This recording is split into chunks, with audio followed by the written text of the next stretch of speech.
I went to law school on a full academic scholarship, the only one in my class to have a full academic scholarship. Went back to law school and in fact ended up in the top half of my class.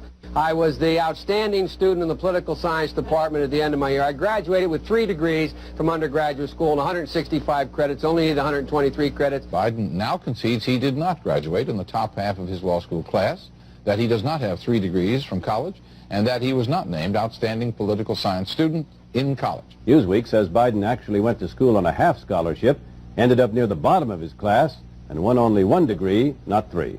Joe Biden ranked 76th in a class of 85 at the University of Syracuse Law School. I mean, this guy comes off this whole thing as a flyweight. Now Biden says Newsweek is right. His memory had failed him. And I'd be delighted to sit down and compare my IQ to yours if you'd like, Frank. Joe Biden was victimized by the truth. Bye-bye Biden. He may not know it yet, but I think this is going to be very difficult for him to recover. Is Joe Biden dead meat, yes or no? I think so. Bob? Terminal condition. Terminal. Eleanor? Yes, unless he comes in third in Iowa. Morton? Dying. I say dead. Democratic presidential candidate Joseph Biden today faces a controversy. 3 weeks ago at a debate at the Iowa State Fair, he used phrases identical to those delivered by British Labour Party leader Neil Kinnock. Biden seemed to be claiming Kinnock's vision and life as his own. Why is it that my wife is sitting out there in the audience, is the first in her family to ever go to college? Why is Gladys the first woman in her family in 1,000 generations to be able to get to university? My ancestors who worked in the coal mines in northeast Pennsylvania don't come up after 12 hours and play football. 8 hours underground and then come up and play football. It's because they didn't have a platform upon which to stand.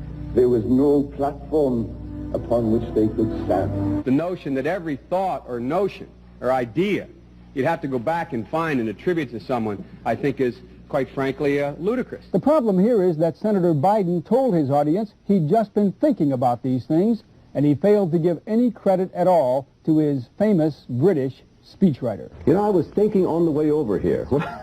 Now, that's a little too much, because, as you point out, what's behind the words? What's there?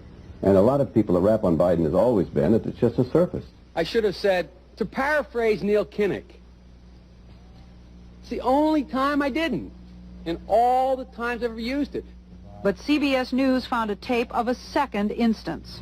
It reappeared in the New York Times with a new charge, that Biden had appropriated a famous litany from the late Robert Kennedy about what the gross national product cannot measure. It cannot measure the health of our children, The health of our children, the quality of our education, the quality of their education, the joy of their play, or the joy of their play.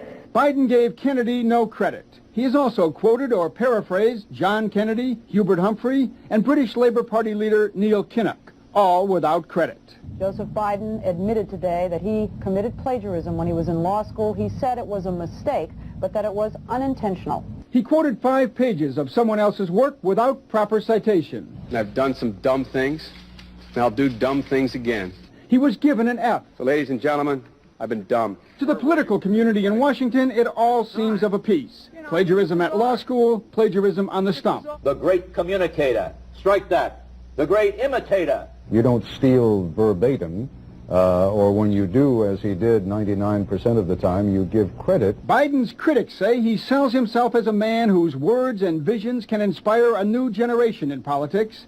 But if the thoughts, phrases, and visions really belong to others, it's a form of false advertising. Is it a wise idea, though, to take something that personal, anyway, from another politician and try and appropriate it to your own campaign? I think it was a stupid thing to appropriate material that was really very personal, that was someone else's. Most people didn't know who he was, you know, Joe Biden, and now they're going to say, oh yeah, he's the guy who plagiarized. There's a lot of people. Politically, that's devastating. These clips are devastating. He looks like a Joe Biden wind-up doll with somebody else's words coming out. If they're going to do things that are stupid as well as immoral, then they're probably too dumb to have the job of president. Voters are going to have to decide whether he was dishonest or dumb.